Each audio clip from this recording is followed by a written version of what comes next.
night trying to keep my eyes open. The generator's busted and the AC's broken. I'm talking to the Lord, hope he helps us get there safe. And we made it to the show, now we're singing to the crowd. We're playing encore and they're screaming real loud. Try to get home early, but I know that ain't the case. Yeah, it's another hotel room, sleeping on the floor. I'm hurting in the morning from the night before. Pay my dues, I'm eating up the road. I'm coming home, baby, leave the porch light on.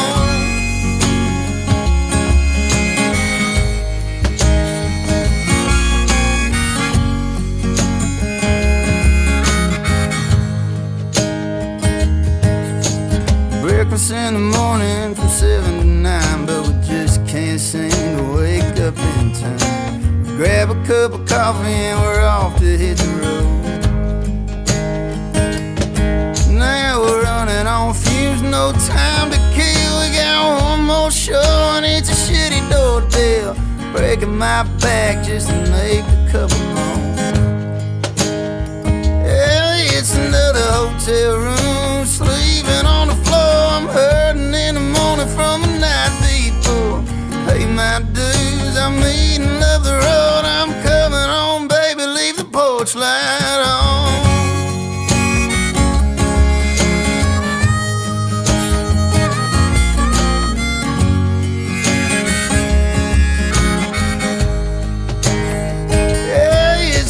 Hotel room, sleeping on the floor. I'm hurting in the morning from the night before.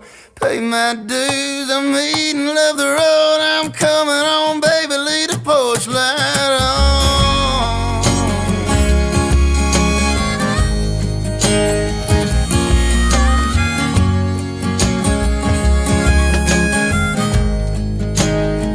Yeah, it's another hotel room, sleeping on the floor. Hurting in the morning from the night before. Pay my dues, I'm eating up the road. I'm coming home, baby, leave the porch light on.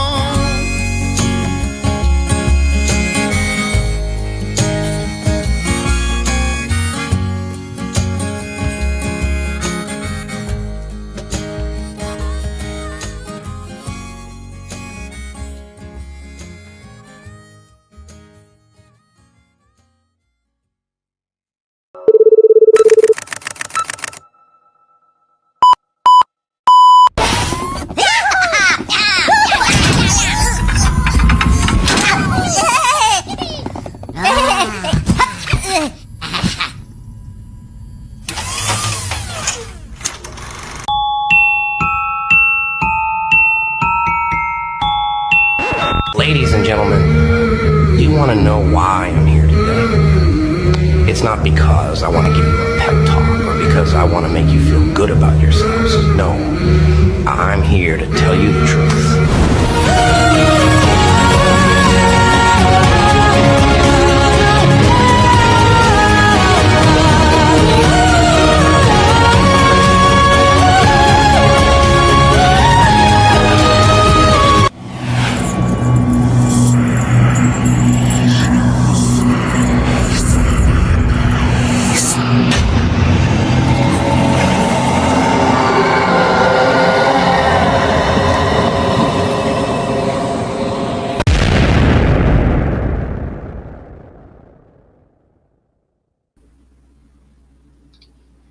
Hey, welcome in. Thanks for joining us. Hopefully the sound was good. By the way, I paid for the copyright use of that song, and YouTube flagged me for copyright violation, even though they say I own the song. So what about that? So I'm in copyright dispute. I hope it didn't actually stomp on the sound this time. Hopefully you heard the song. Let me know, by the way, if you did hear the music, because again, it's apparently under some kind of dispute, even though it shows I've got ownership rights of that to use it however I want in my YouTube videos. So sounds like it did work. So there you go. let's talk about the show today. Let's talk about the monologue that I always do. Welcome into the Devil's Advocates. Thanks for joining me again. Thanks for letting me know, by the way, Christina, that you heard the music. So we're going to talk a little bit about today. We're going to talk about the Karen Reed verdict, which is in. Karen Reed has been acquitted. We're going to talk a little bit about that because it does apply to my channel. We're going to talk about why in a minute here. We're going to talk about my newest case that I'm starting to follow. I'm just getting into now, which is the Gilgo Beach murders. We're going to talk about what the future looks like on my channel with Gilgo Beach. We're going to talk about a little bit of updates in the Idaho 4 case, things that have happened recently. Some of this might be a recap if you watched the previous live. We're going to talk a little bit about Luigi Manjoni, very briefly about Luigi Manjoni, but I'm going to cover a couple things with them. Then we're going to talk about tonight's live with Pete Alteri from Murder Metal Mayhem. We're going to do the Devil's Mayhem, the mashup between the two of us together co-hosting a show, which we kind of affectionately call Devil's Mayhem. I have to get rid of the soda. That was horrendous. Anyways, and then we're going to talk a little bit about the live tomorrow and the After Dark party, which is for adults only, 18 and older. Birdie's not going to make the After Dark party this Friday, or tomorrow, but it looks like he's going to try to make next Friday. So if you dig Birdie Bombshell's show, by the way, Birdie Bombshell put together the intro that you watched. Birdie and I do a show together on Mondays together. We've got a good partnership going. I think it's working out well for everyone, and the audience seems to really enjoy it. So we're going to keep doing that, and then we'll open up for questions and answers, and that'll be the end of today's show until I, of course, come back on with Pete for Murder Metal Mayhem. So let's talk about the Karen Reed thing. I wanted to talk about the acquittal. Let's get this off stage and put the right things on stage. There we go. So I know that a lot of people asked me to follow the Karen Reed story, and I didn't do it because when I first started this channel, Devil's Advocates, I was just getting my feet wet in TikTok for a couple months, and then I started getting into YouTube after that. And by this time, Karen Reed had already had her first trial, which was resulted in a mistrial or a hung jury, and it was kind of around the time that the second trial was starting, but I was so far behind I didn't get into it. But I want to say that it has relevance to my channel specifically. So I want to cover just a couple of things briefly. So as you know, her first trial was last year. It ended in a hung jury and a mistrial. Her second trial began in April of this year. Again, I was just getting into Luigi and Idaho 4 heavy cases with a lot of stuff to do, and so I just didn't pick up the story.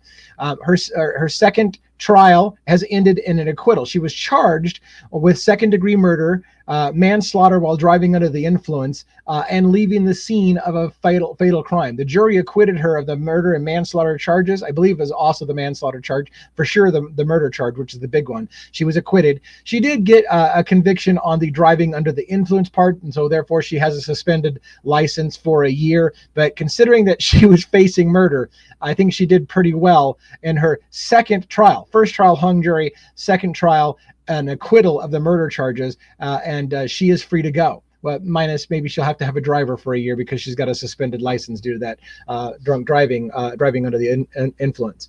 So again, I don't know how you feel about Karen Reed. I didn't follow the story humongously well, but I'll tell you that it was right in my wheelhouse, and the reasons why, because I want to explain to you why the case would have been perfect for my channel and why I didn't follow it because of the timing thing. So her case involved, basically her boyfriend was a police officer. There was allegations of police misconduct.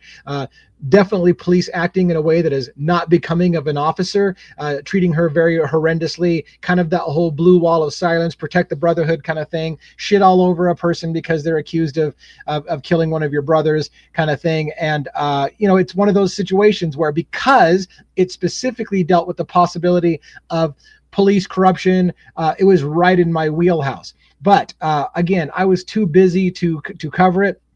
I see Leilani, for example, says that she feels that she got away with murder, and that may be the case. Now, I didn't watch the trial.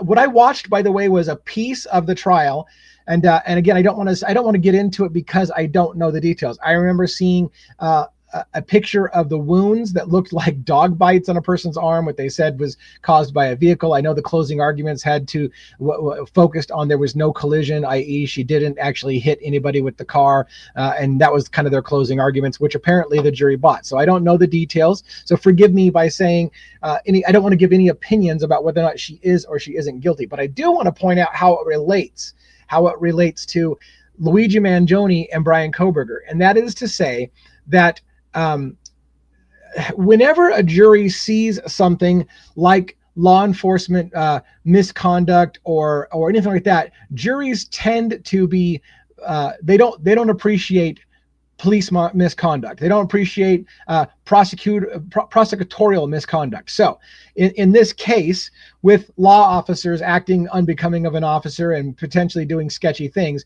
that is the kind of thing that juries do not appreciate, in my opinion. Why does that relate to cases like Luigi Manjoni and Bryan Kohberger? Well, there are plenty of reasons to believe that law enforcement and the prosecution are doing, like law enforcement may have done illegal things to get their conviction in both, or get their arrest in both cases, and prosecution may be doing sketchy things to try to mislead the jury.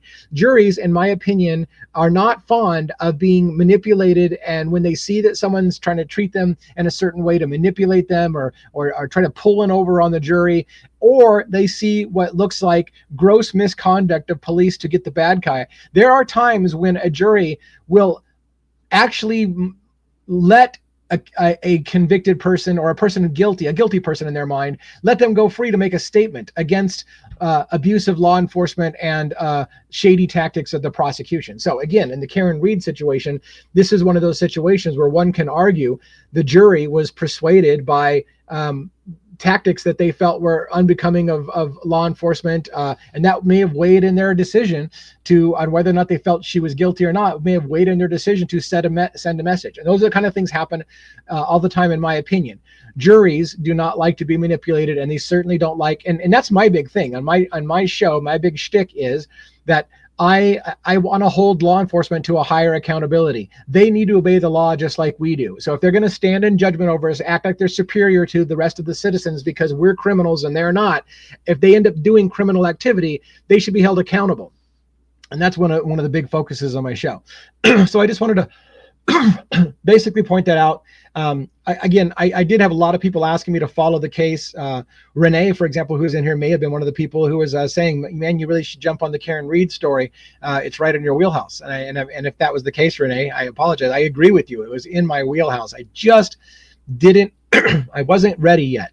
I was just getting my feet wet on YouTube. I'm still learning YouTube. Like I said, I'm under a copyright restriction type dispute with YouTube right now, figuring out what I can and what I can't do, even though I bought the music from them. So I'm figuring things out. I'm getting better. I'm just getting to the point now where Luigi Manjoni's story seems to be slower, not anticipated to go to trial in either the state or the federal court case until next year sometime. So this year is going to be pretty cool in the Luigi sphere. It started out hot and heavy, and now it's going to kind of cool down because I feel like we're just not going to have any major, we will have some major court decisions. For example, that arrest in Pennsylvania should be something we hear about this year. But the actual trial is not going to happen until next year. And so in the meantime, I've decided to pick up another case. I hope that you'll be interested in it. If not, I'm going to show you ways that you can maximize your potential on my channel and only follow the cases that you want to. But that is going to be, I'm going to be trying to cover the Gilgo Beach case. This is it started out as the Gilgo 4, the 4 bodies that were found on Gilgo Beach, and they suspected a serial killer. Later on, they identified an individual by the name of Rex Kierman. We're going to pull some of that stuff up. I want to show you a little bit about what we're going to cover because it's the new case. And now when I say that Devil's Advocates has 2 cases, I can now say I have 3 cases. I hope it won't inundate you and make you feel like you're overwhelmed on my channel. Again, you can subscribe to playlists. So you can subscribe to the Luigi playlist, the Idaho 4 playlist, or the Gilgo Beach playlist, or the whole channel if you want to get all of that information. No, we don't know, by the way. Renee was asking here, does anybody know the due date that the PA judge needs to respond? No, we do not know. Typically, they should have responded by now. There was some allegations behind the scene in the Luigi case that they agreed to postpone the decision for a while, but it's not made public, so we don't know what it is, how long that's going to take for that decision to be made. So I suspect that we will hear something. Hopefully in the next 30 days, maybe less, but that's what I'm hopeful that we're going to hear something about that. Now, as far as the Gilgo Beach case, the Rex Heuermann case, I'm going to put something on the screen. I've got a new video that I'm going to cut today. I've got all the notes laid out, and this is a preview of the thumbnail for my video that I'm going to record today. Now, the tricky part is that I'm going live with Pete Alturi from Murder Metal Mayhem. As you can see scrolling across the bottom, the reminder for tonight's live, that's at 5 p.m. Pacific Standard Time. Sometime between this live and other things I got to do, I'm trying to cut this video that you're seeing on the screen, the Gilgo Beach murders, victim shaming, or hero worship. I'm going to have this branding that you're going to see. Gilgo Beach thumbnails are going to have a green background like the one you see here and some red lettering. That'll help it stand out for you right away when you see it. I'm going to show you in a little bit a thumbnail from one of my Idaho 4 cases. It's going to have a specific branding. Also, Luigi will have a specific branding. That's all to help you organize your content a little bit better on my channel, so that if you don't want to follow all 3 cases, you can quickly see the thumbnail and have a pretty good idea what case it is just by looking at it. So that video right there, it's as you can see on the screen, I've got Gone Girls, which is a Netflix special, a 3-part series on Netflix that recently aired. Rex Heuermann is set to go to trial probably next year, probably not happening this year. It's going to start probably next year. He's the individual you see on the thumbnail, the big, large individual with the bulletproof vest that you can kind of see there being worn. He is accused of murdering. This is the Gilgo 4, I believe, that you're seeing in the thumbnail here, but there's actually 7 murders that Rex Heuermann is now allegedly tied to. There are 11 bodies that they believe that might be him, 7 of which he's being charged with, 4 of which is the first kind of started out as the Gilgo 4, kind of like the Idaho 4. So we're going to be covering that case. One of the things that I did to try to get myself up to speed on this case is I watched Gone Girls, the 3-part Netflix series that you see on the left-hand side thumbnail there in this image, and then also the Gilgo Beach Gilgo Beach Killer House of Secrets on Peacock. It also was a 3-part series that just kind of came out, I think, a week or 2 ago.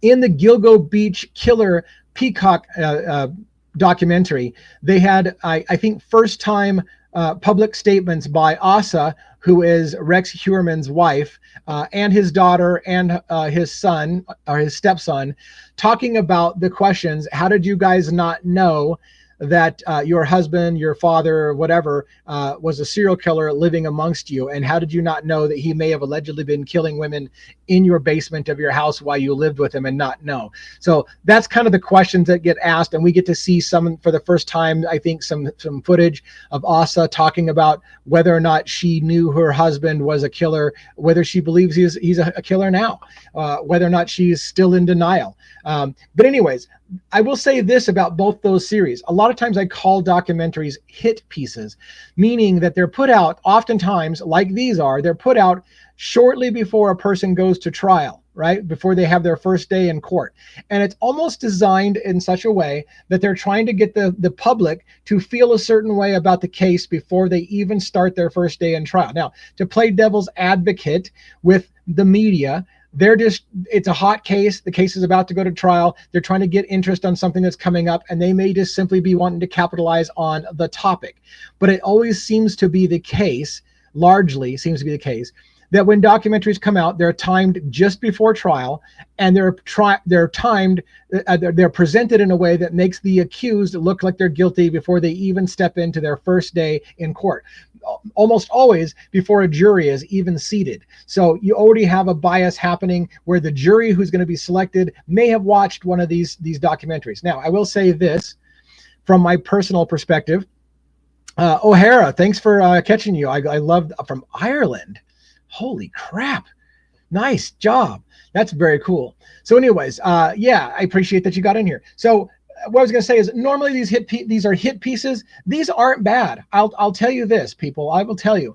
My opinion is both of these documentaries, the Netflix one and the Peacock one, were pretty good in the sense that they weren't over the top I mean, let's be clear. Both episodes refer to Rex Heuermann as the killer, and it's presumed that he's the killer. And they talk about all the questions about how did this happen? How did it go on? So yes, they have already presumed him to be guilty before his first day in trial. So that part I don't like. But what I do like about both the specials is they highlight police corruption involved in this case. In particular, that first one, the one that's right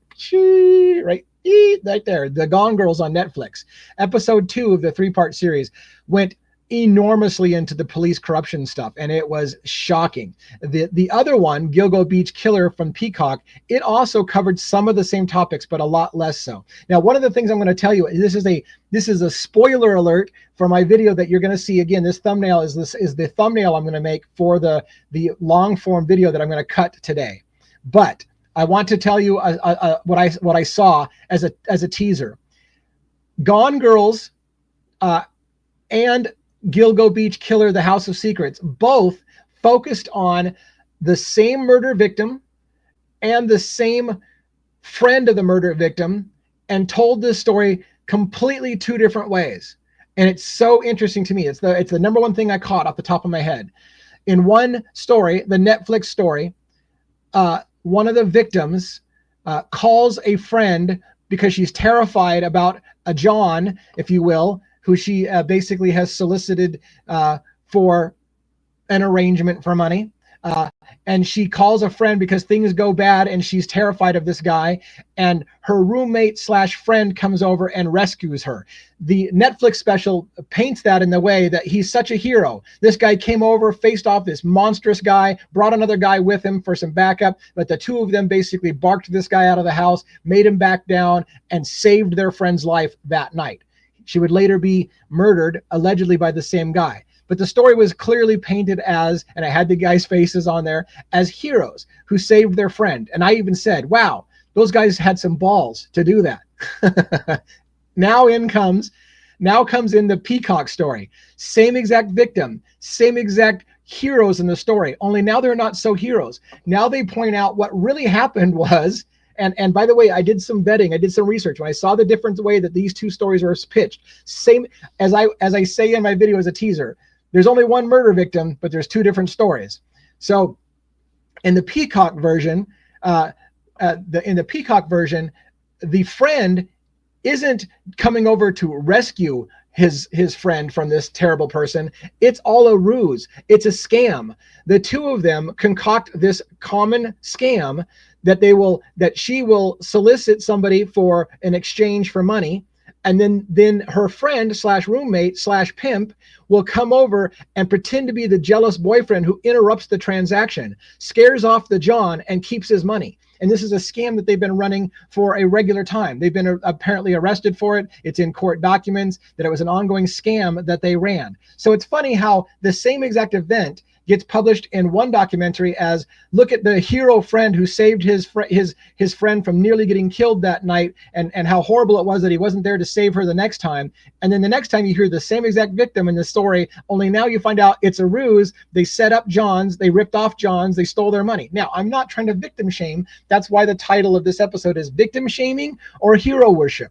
Do we in the media, for example, pick a narrative and decide that we're going to depict the victims as heroes, the victims' friends as heroes, the victims' families as heroes, and then we're going to paint the story a certain way, ignoring all other facts? Or do people go the other direction and they shame the victims and they cast doubt on the story and they question what you were doing there and whether or not you were culpable for what happened to you and blah, blah, blah, blah, blah. So I try to take a down the middle approach, but this particular episode, it's probably going to be about 45 minutes long is what I'm targeting for the content. It's going to be kind of my overview and analysis of the whole process of spinning a story in the media.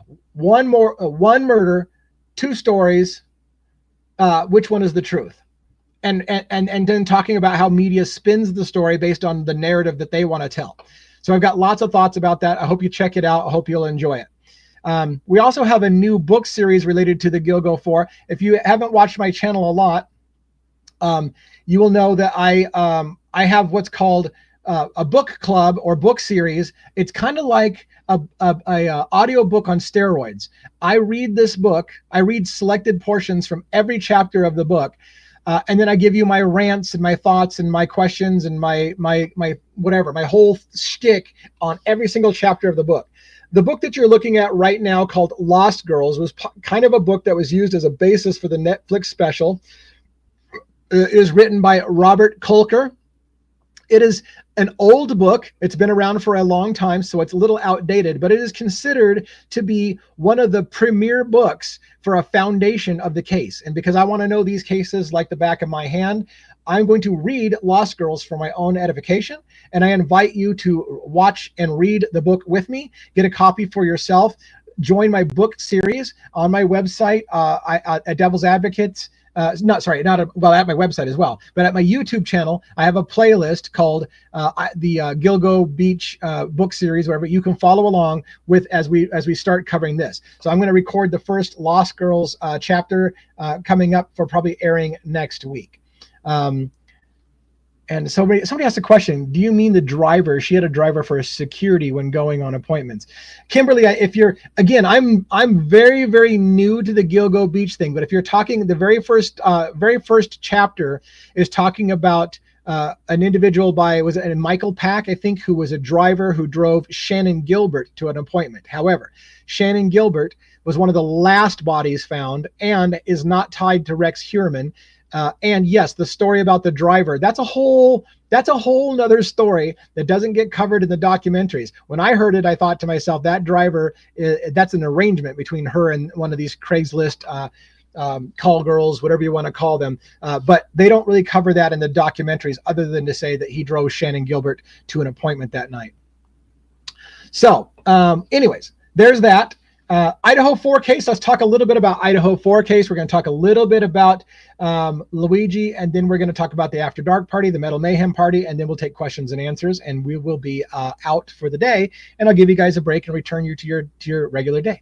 So let's talk about Idaho 4. As you know, recently in the Idaho 4 case, there was a trial. I'm going to add that to the stage. I did an hour and 40 something minutes, I think, trial coverage of a hearing that was just recently aired a couple of days ago now, I think. I did a recording of myself watching that, pausing and giving explanations of what's happening in the courtroom and what to anticipate. If you haven't seen it yet, check out this thumbnail on my channel. The trial is on. Hippler announces, be prepared. Ultimately, what happened was that hearing, in the public portion of that hearing, and again, there's a lot of details in there that if you haven't seen my review, you might find it interesting.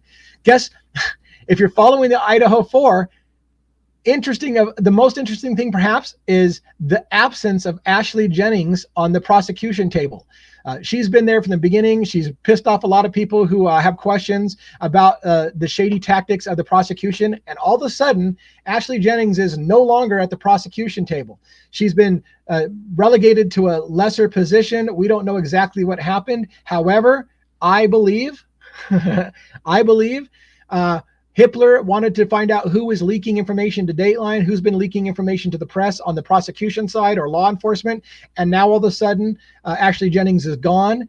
They probably don't want to make a big public announcement about it because they don't want people to feel like the whole case has been compromised. So that's exactly how I would expect it to be handled. So is it possible Ashley Jennings was always planning on not being at the prosecution table once we came to trial? Maybe she's not great as a trial lawyer on the stand. I don't know, but it seems highly suspicious to me that right after Hippler announces that there's going to be an investigation and he wants to find out who's been leaking information, all of a sudden she's not there at the table anymore. Makes me wonder if that's related or not.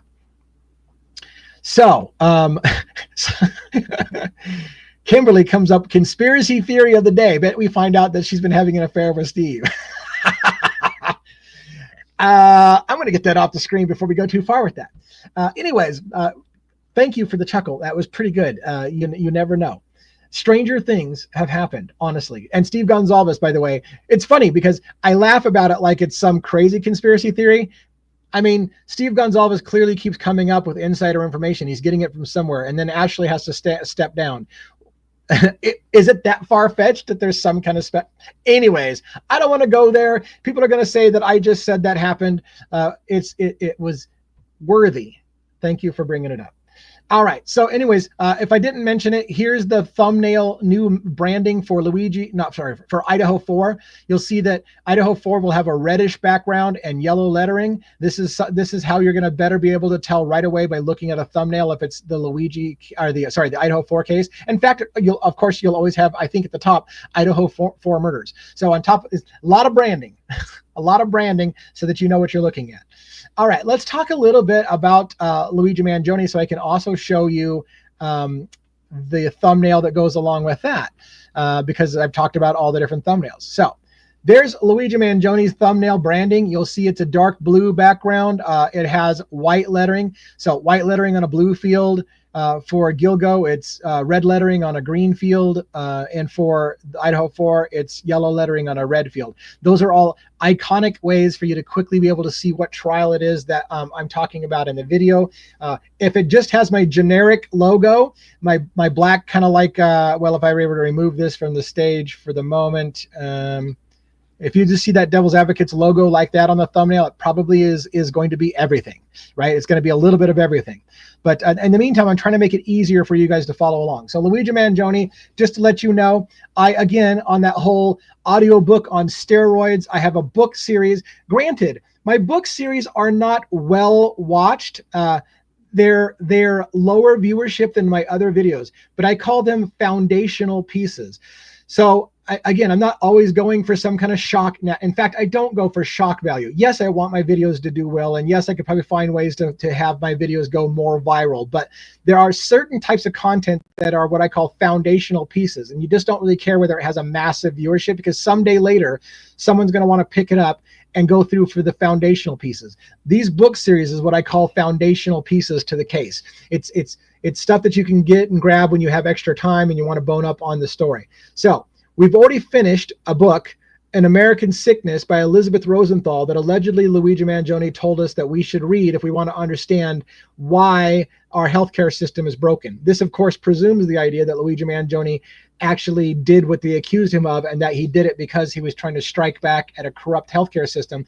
And if that's the case, and if he wrote a confession letter, and if in that confession letter he told us that if we want to understand why he did it, that's not exactly the wording it would have used even in the confession letter, that we should be educated about Elizabeth Rosenthal's An American Sickness. So we had read that entire book. I read the entire book, chapter by chapter, did huge rants. Those who have taken the time to listen to it tell me that they have really enjoyed getting educated on how shitty the American healthcare system is and want to know why we're not rioting in the streets in America. Other countries are like, holy shit, you Americans, how the hell are you not rioting in the streets? Well, you could argue somebody decided to do something very, very, very drastic because it's the step before rioting in the streets. So that's an argument you could be making. So the last thing I want to say about this Luigi thing and this thumbnail up here coming up, this posted this morning, getting very low views, but I recommend you take a check out if you like to get really, really educated on things and understand the story behind the story. We're going to be reading Ted Kaczynski. Holy shit, we're going to actually read Ted Kaczynski's Manifesto, the Unabomber, Ted Kaczynski. You can see his picture there in the orange jumpsuit. You see Luigi above him. The reason why Luigi and Ted Kaczynski are tied together is that Luigi Manjoni allegedly had a Goodreads account before he was arrested that reviewed this book, what we're looking at the thumbnail on, Industrial Society and Its Future, the Manifesto. It was supposedly Ted Kaczynski had written this in a manifesto and offered to surrender / give up everything if they published, if the media would publish his manifesto. Luigi Manjoni, by the way, didn't write a manifesto. He had a journal, he had a notebook in which the police called a manifesto. Luigi Manjoni didn't call it a manifesto. Luigi Manjoni obviously allegedly never asked for them to publish it like Ted Kaczynski. So let's get those things straight. The idea that Luigi Manjoni had a manifesto is prejudicial language by law enforcement and the media. They love to tell people that people have, I'm going to adjust the lighting a little bit. Looks like I'm a little harsh on the lighting. They love to tell people that they have a manifesto because it prejudices the public into thinking only killers have manifestos. Luigi Manjoni had a notebook that detailed some of his thoughts. Law enforcement called it a manifesto. That's being fought over in the court system. But going back to where we're at, allegedly, Luigi Manjoni. Now, let me preface this a little bit for those. I mean, some of you know the story, but Luigi Manjoni allegedly killed Brian Thompson, CEO of United Healthcare in downtown Manhattan at about 6-ish in the morning, 6:50 in the morning, something like that, on December 4th. 5 days later, he was arrested in Altoona, Pennsylvania. That arrest, when they arrested him, he allegedly had a backpack that had the gun that was used in the commission of the murders, a letter to the feds saying, hey, feds, yeah, I did it, and I respect what you do. I did it alone, so don't go after anybody else.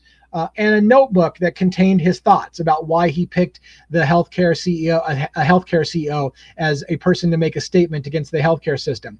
Now, those facts are under debate because the arrest in Altoona, Pennsylvania appears to have been completely illegal. They interrogated Mr. Manjoni for 17 minutes without reading him his Miranda rights. They illegally seized and searched his backpack without putting him under arrest. The whole thing was done illegally. His attorney has said it was illegal. But if it all stands up for some reason, then allegedly, and by the way, to clarify the manifesto thing real quick, I know I get off on side tangents. I run 1,000,000 miles an hour, so you're just going to have to get used to it if you watch my channel. That, you know, his attorneys in both Pennsylvania, so he has an attorney in Pennsylvania representing him against that arrest in Pennsylvania, and then he has Karen Agnifilo, who's representing him in the state and the federal cases in New York City, where he was extradited to. Both attorneys have basically acknowledged Luigi Manjoni had a notebook in his possession. What they have stated is that notebook is personal notes. It's not a manifesto. The term manifesto was something that the law enforcement came up with to make him look bad in the eyes of the public. It was never intended to be made public. It's law enforcement that made it public. It's the media that made it public. And so them making it public and then saying it's a manifesto that was meant to be public, it never went public until they made it public. That's the source of that argument. Where I'm going with all of that, though, where I'm going with all of that is to keep in mind, the attorneys do acknowledge Luigi Manjoni had a notebook in his possession. That's not under argument. There are scanned images that the prosecution has provided the public in their argument showing what Luigi Manjoni wrote in his notebook. Now, we don't have word from the attorneys on whether or not they're arguing that that's not Luigi Manjoni's handwriting. It does, by the way. I've got videos.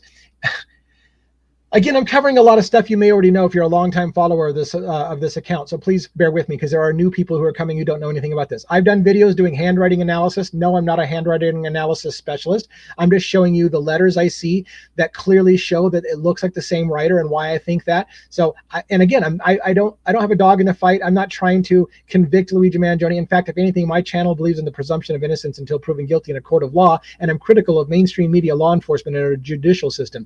I've said that so many times. I've got it down like a rote memory thing. But anyways, the point being is that that's my specialty. That's my wheelhouse. But there's a possibility that Luigi Manjoni did indeed write those things and that those pages are indeed in his own handwriting. And indeed, he told us essentially Ted Kaczynski was an inspiration in a way. He said that Ted Kaczynski had a good message, but that he ruined the message by his delivery.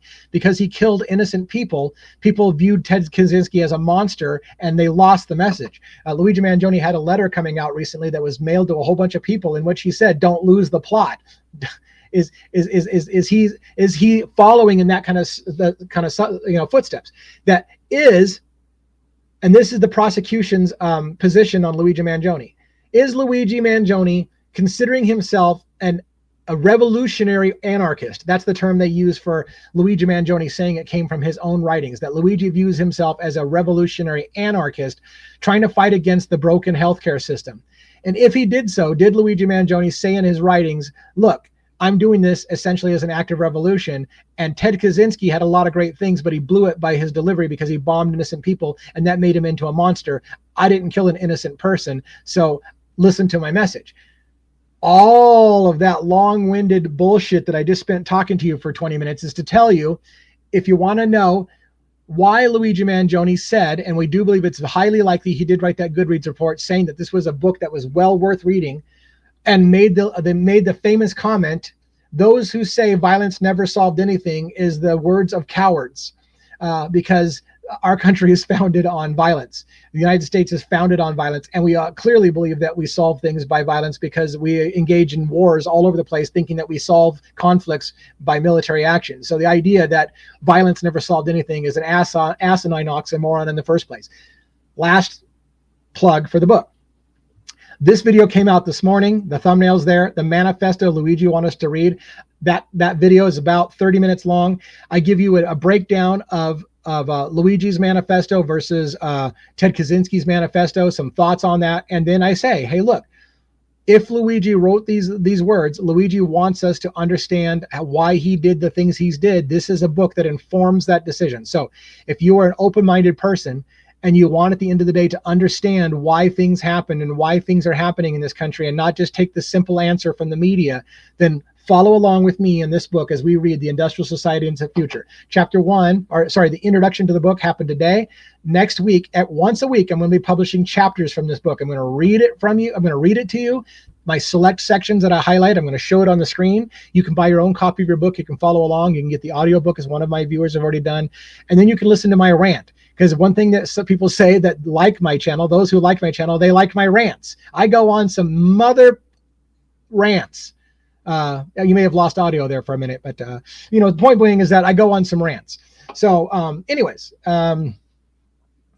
let's see what else. He called Ted K in his notes, not himself. Yeah, Cloud, the notes, and I have it in that video. In this video that you're looking for, the thumbnail on the screen, in the video it shows where Luigi Manjoni allegedly references Ted K. That's all he says, Ted K. And in the footnote, the prosecution says, we believe he's referring to Ted Kaczynski. And I believe that's true as well when you look at the context of things that he's done, as far as wrote about on Goodreads and stuff like that. So there we go. Renee points out exactly about this violence never solves anything. Who knows if the U.S. will enter into war with Iran over the next week or so? Right. We are a violent nation. Our entire nation in the United States was founded. Let me do a small, I'm going to make this small, a small reminder. This country was founded on former soldiers of the British Army committing acts of treason against their own country, hiding in bushes and shooting their own soldiers in the head from sniper positions in the early stages of the Revolutionary War.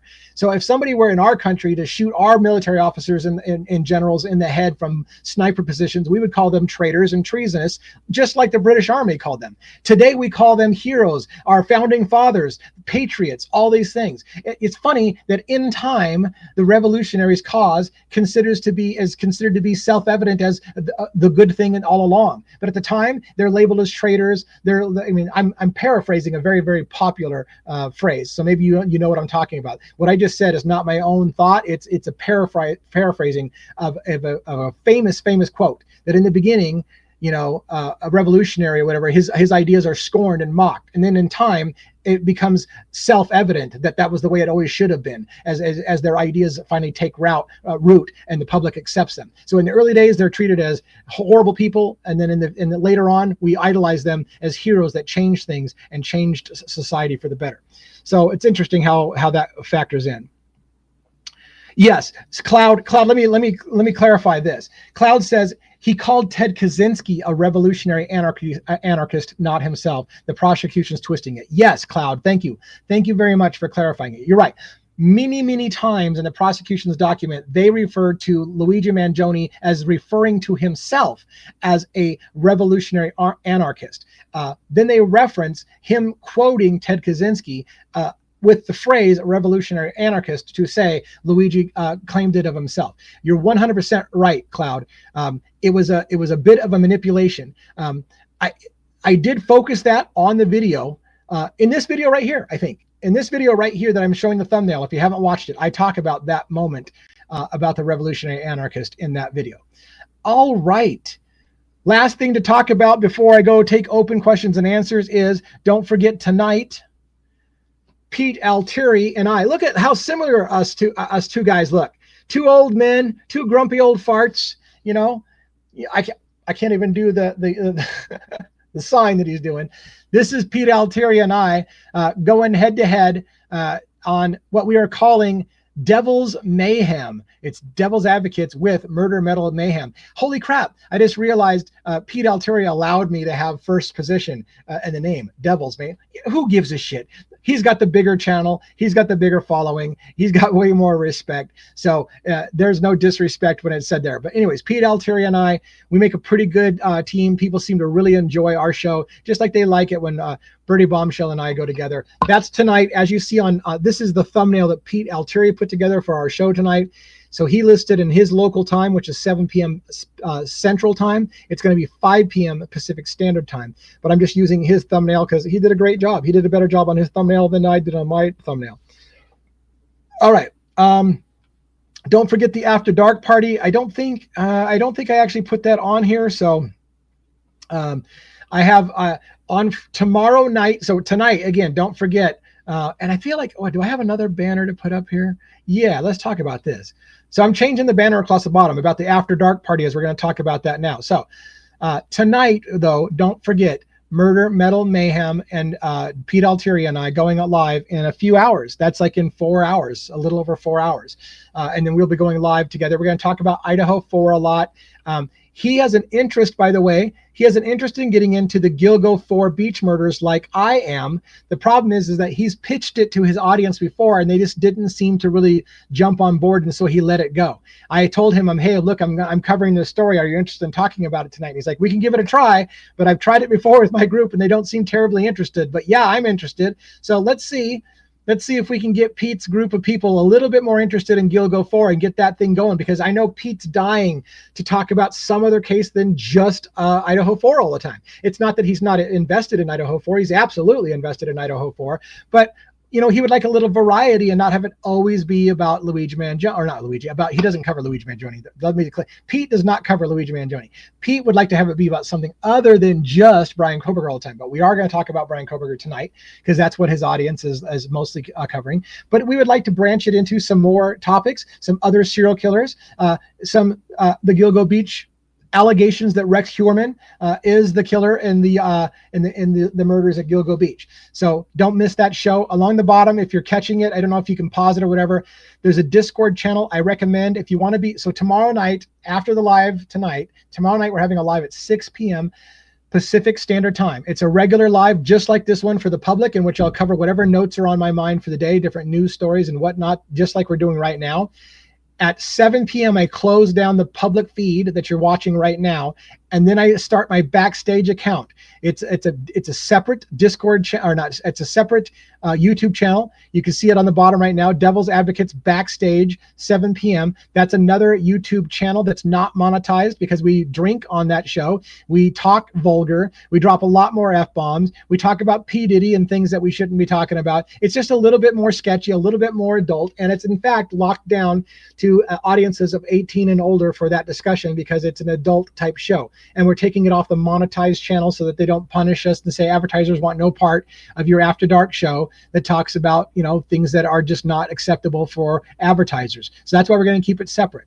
So don't forget to catch the After Dark show. And again, if you're a fan of Birdie Bombshells, if you've seen him before, he's going to come on to the After Dark show, I think next Friday. That's a plan. He's out of town this Friday, but he heard about the idea that we have drinks and we get vulgar and we talk about crazy shit, and the After Dark party is like, I am so in.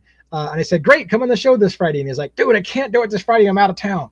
So next Friday, it looks like we're on.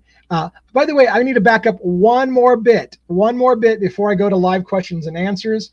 And that is to tell you, if you didn't hear it already, I'm going to be attending the trial of Brian Koberger in Boise, Idaho. It is a little under a 4-hour drive for me to get there. I've already rented a room for the first week of the trial. It is kind of like a lottery system, but it's more like first come, first served to get into the courthouse. I'm going to make attempts to be right? Drunk Birdie. Can you imagine Drunk Birdie? I can't imagine Drunk Birdie and Drunk Lee at the same time. Like, I think the first time I was on his show, I had a few drinks and I maybe love bombed the guy too much. I was like, dude, you were the best. And then my wife's like, you know what? You probably shouldn't drink so much because you get all lovey-dovey when you drink. And then you're like, oh my God, I love you so much. You're the best. So anyways, now that I gotten to know him and we got past the swinging off of his proverbial whatever, we're going to have some drinks together and keep it a little less creepy. I just like the guy's content. I like the guy's delivery. And he's done a lot for me personally in the show. He's very supportive of what I'm doing. So yeah, I can't wait to get Bertie behind scenes where we can have a few drinks and talk about even crazier shit. Even Kimberly remembers the love bombing of yeah. So yeah, my wife tells me you shouldn't drink. You one thing I can say about the drinking thing, and I shouldn't talk about drinking because this is a monetized channel, is at least I'm not violent. Like there's some people who drink and they get violent. I'm the opposite. I become super friendly with people. And no, I'm not one of those crying in my beer kind of people who sob, oh my God, you're such a great friend. It's not me. Anyways, and I don't even drink that much, honestly. But on the After Dark party, my wife's terrified because for the first time ever, I used to drink like once every 2 months. And now I have on the After Dark party, I'll have a drink every single night on a Friday night and she's like, oh my God, don't make this a regular thing. And I'm like, it's the After Dark party. It's what we do.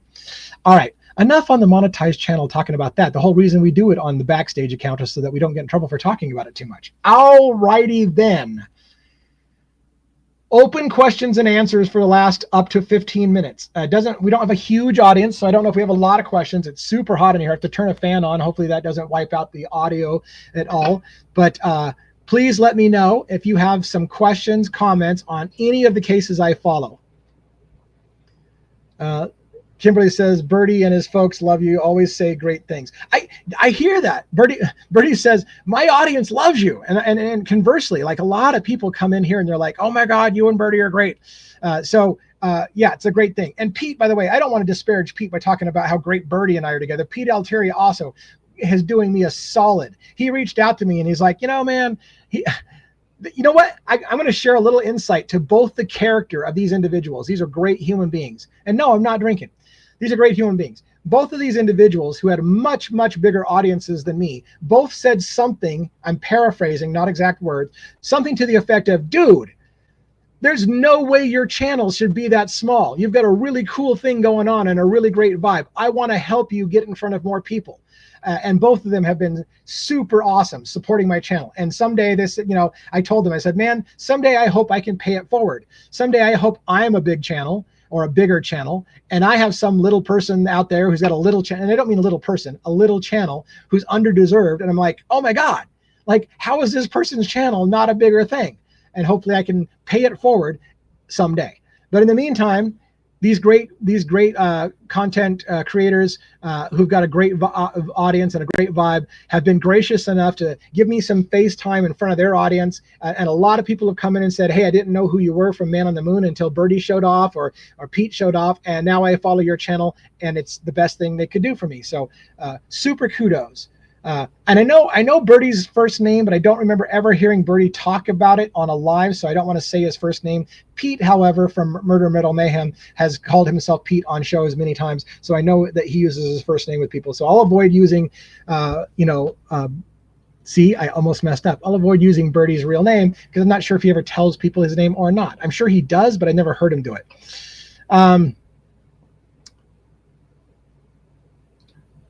I watched your breakdown of Anne in court and heard something. Okay, and heard, what did you hear, Kimberly? What did you hear? I'm in anticipation. I have a question about the apple tree letter that Luigi sent. I heard about the apple tree letter. I didn't read it. I believe it was one of the letters of the meddler story that had a reference to the apple tree? You may know more about it than me, so I don't know if I can comment on it. I do know I've heard about the apple tree letter. But I haven't seen it. Renee, absolutely. I love that YouTubers, we got a great community. YouTubers support each other. By the way, one of my big hopes, Renee, I hope this happens for me. And I don't know if people feel the same way, but like I said, I'm intending to go down and visit and be in person for the Brian Koberger trial in Idaho. And there are channels out there who are guilters, right? That they believe Brian Koberger is 100% guilty, and they got big followings on YouTube and whatever. I would love to meet other YouTubers down at that courthouse. Be it somebody like a Jay Embry, Pavarotti, harsh reality who says he might be coming over from the UK. I would give my right arm to meet those people in person. They may not feel the same way about me, again, because I'm the little guy. I would love even meeting some of these people who are quote unquote guilters and have maintained from day one that he's guilty. I just think it would be cool to meet the other the bigger channels that do this on a regular basis. They may not feel supportive of me. If you're a person who believes that that Bryan Kohberger is guilty before he ever steps his foot in the courtroom, they probably would not want to give a shit about talking to devil's advocates. But hopefully there's a professionalism and a mutual respect for what we do, even if we don't agree. And that's what I would love. That's one of the best moments ever, when two people can disagree with each other on their principles and still treat each other respectfully. Love that. So let's see if we can pull that off. Oops, that was the wrong quote. Why are they bothering with private hearings for Kohberger where there's a clear leak? Transparency seems a better option. O'Hara, it's a really good question, because I mean, some of it is necessary. That I think some of it is necessary, but even Hitler in a recent court hearing, and it wasn't as recent as I thought it was. I made the mistake, and somebody told me about a hearing that was going on. I checked it out. I watched it live, and then I commented about it like it just happened. They're like, you realize that's a rebroadcast of like a month ago, and I felt like a jackass. Anyways, side tangent. The point being is that in that hearing, one of the things that Hitler said was this amazing quote: "The public is never going to accept this verdict if they don't get to see the evidence for themselves." So while it is under a lot of lock and key and gag order, even Hitler, when motions were made to keep the broadcast out of the public and not let people see the trial, even Hitler said, if the public doesn't get to see this trial, they're never going to accept the verdict. So he's leaning towards opening this thing up for everyone to see, because he's right. America is going to argue about this and fight about it for a decade to come if we're not allowed to see what happened and everything is under sealed gag order and we never saw the evidence for ourselves. I thought I heard something about a match through Ancestry.com that cannot be used in court because of privacy claimers of the website, etc., of four brothers. Yes, Kimberly. Lots and lots of stuff in the Bryan Kohberger case. I covered in depth in my book series, When the Night Comes Falling by Howard Bloom, where we talk about the IgG, we talk about the PCA that was developed, the probable cause affidavit, how they developed the DNA profile. Othram Labs, to summarize a little bit, Othram Labs was contracted. They were a company in Texas. They were contracted by the Moscow Police Department to test the DNA and try to come up with a DNA match for the DNA left on a knife sheath at the scene. They developed, they could not come up with the name Kohberger. They didn't know Kohberger. They came up to four brothers, allegedly, that have no family tree history going into the Kohberger's wheelhouse. And that's where they stopped. Look, hey, we developed it in here. The FBI put pressure on Othram Labs and said, you need to go to those four brothers and have them submit more DNA evidence to Ancestry.com, 23andMe, or whatever database they can put it into, so we can further do data testing. They reached out to one of those brothers, and one of the brothers told him that to basically go take a long walk off of a short pier, and said, no, I'm not going to go submit my DNA to a public testing database so that you can try to finger somebody for a murder. No, thank you. So the FBI took over the investigative genealogy database. They have hidden what they've done with it, and they've told Moscow PD, after we've done an analysis, hint, hint, you should be looking at a guy by the name of Bryan Kohberger. That whole argument about how the federal government, the FBI, developed the DNA sample to make it a hit to Bryan Kohberger is hugely contested. It's being fought. In a short answer, in my opinion, a defendant has the right to see all evidence presented against him and know how they developed it. It is a violation of Kohberger's constitutional rights that, to this point, Hitler has allowed the law enforcement and the prosecution to hide from the defense how it is they developed the DNA profile to put Kohberger at the scene. They're not allowing the defense to see it. That is a constitutional violation. It should be fought. It should be appealed. If they don't eventually concede, the defense absolutely has to know how the FBI developed that profile and what they did to get a hit for Bryan Kohberger. And so far, Hitler is in what I consider to be what looks like a corrupt move, is not allowing is allowing the prosecution and the feds to hide, because of law enforcement secrets, how it is they developed the profile to put Kohberger at the scene. That's constitutional bullshit. A defendant has a right to see the evidence presented against him and challenge how that evidence was obtained. And so far, we're not having a fair trial right off the bat. Great questions. Jenna, as fingers crossed you make it to the courtroom. Me too. There are things that you can do in the courtroom that you can't get from the live stream. Let's all cross. I will do my best to make sure I'm in that courthouse and giving you some inside scoop. If you trust my analysis of telling you things the way I see it, then you're going to want me in the courthouse telling you the things that you're not going to see from your couch, which is how the jury is reacting, whether or not they're shocked, surprised, falling asleep, bored, reaching for tissues. Those are the kind of things you're not going to see on the live stream. Only people who are in the courtroom are going to see it. So I hope that you'll enjoy that analysis if I can get myself in that courtroom. And believe me, I'll stay up for 24 hours if I need to get first in line. So, I'm going to make every effort, every single day to get in that courtroom. It's my job to get in that courtroom, and I got nothing else that I have to do. So it's going to be my top priority. I'm going to have at least one broken TV or phone when the trial starts. I wish I could control my anger, but it's just been a shit show. It's so funny you say that because Birdie, I think it was Birdie. Was it Birdie? Yeah, I think it was Birdie. Birdie and I talked about the Dateline NBC thing, and he literally said, I threw my fucking remote. My wife's like, calm down. And I'm like, what the fuck? And I'm just like, I was the same thing over here. I'm like, are you fucking kidding me? How is this not prejudicial? I lost my shit. You lost your shit. Birdie lost his shit. There was a lot of remotes thrown in this country. Not apparently by most people who feel Kohberger is guilty before he ever stepped into the thing. But those who believe in the presumption of innocence until proven guilty lost their minds seeing what happened on that Dateline episode. It's too bad more Americans don't feel like we should at least give somebody their fair day on trial instead of saying they should just skip the trial and shoot him in the head. He's guilty. So thank God, hopefully those people don't make it onto the jury.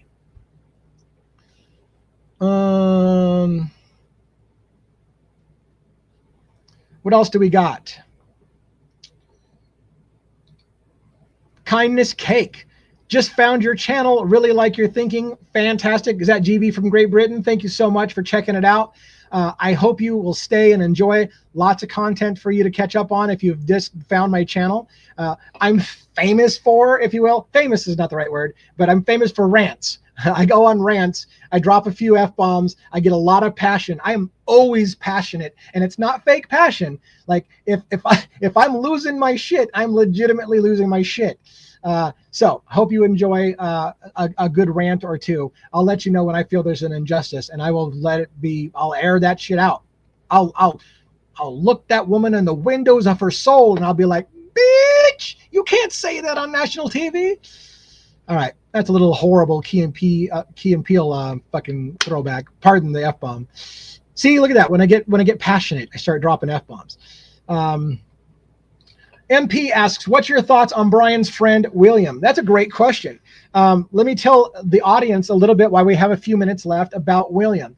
So William127, I think was his username, was a YouTube account that popped up recently with a guy claiming to be from Pennsylvania, the Poconos, basically knows Brian Kohberger as a good friend, if not best friend, and was basically coming to his defense on YouTube saying, all you MFers out there who are trying to claim that Brian Kohberger could have done this, you don't know Brian Kohberger. That guy is a pacifist. He runs away from confrontation. He is not going to go murder 4 people. He doesn't have a violent bone in his body. You guys are jackasses. And by the way, here's my address if you want to come talk to me about it, and I'll kick your ass. That's basically it. He also had a delivery that was pretty sketch in the sense that he repeatedly referred to people who view Brian Kohberger as guilty as all having something in common, which is they're short, fat, and stupid or whatever. Those personal kind of attacks don't always go over well. I suspect in some regards that in today's culture, where we're very, very sensitive about body shaming, that repeatedly referring to somebody as fat, short, and stupid or something like that is probably going to get you in trouble. According to what I've been told behind the scenes, Birdie Bombshells was trying to reach out to William. Several people have tried to reach out to William after he posted it. His videos have been pulled. There was a note saying that the video was pulled by the uploader himself, meaning that William pulled his own videos. And that may be the case. However, I have behind the scenes rumor mill stuff, somebody saying that they got a hold of him and he said he didn't take it down, but he didn't want made public why the videos were taken down. So there's a story behind the story. Again, my best guess is that maybe because of the disparaging language and the body shaming and stuff like that, his message got kind of canned. And so maybe that's what happened there. Thanks for asking that question.